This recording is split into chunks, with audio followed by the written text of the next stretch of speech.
14ই মে দেবগুরু বৃহস্পতি নিজের রাশি পরিবর্তন করছে।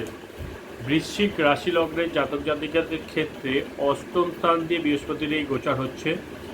বৃহস্পতির গোচর অষ্টম স্থান দিয়ে কিন্তু শুভ নয়। যারা রিসার্চ, পিএইচডি, কোনো গুপ্ত বিদ্যা থেকে জ্ঞান অর্জন করতে চাইছেন বা এসবের সাথে যুক্ত আছেন তাদের জন্য শুভ। এটা কোনো সিদ্ধি লাভের জন্য বৃহস্পতিদেব এখানে আপনাদেরকে পজিটিভিটি দেবে, কিন্তু সাধারণ মানুষদের জন্য এই গোচরটা কিন্তু শুভ নয়।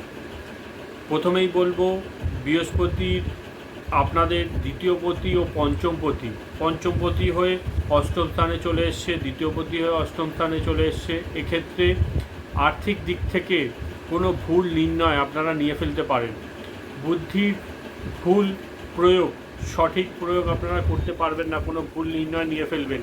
তো বৃশ্চিক রাশি লগ্নের জাতক জাতিকাদের আমি খুব বেশি সাবধান হতে বলবো।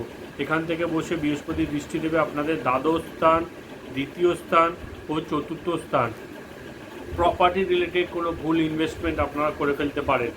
তো লোভে পড়ে বা লাভ করার জন্য তাড়াহুড়ো করে কোনো নির্ণয় এই সময় নিতে যাবেন না। কোনো ইনভেস্টমেন্ট এই সময় না করাই আপনাদের জন্য ভালো। আর্থিক দিক থেকে যতটা পারবেন ব্যালেন্স করে চলার চেষ্টা করুন। খরচ এই সময় একটু বাড়ছে।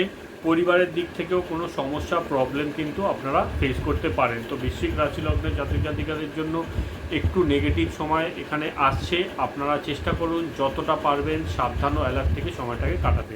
নমস্কার।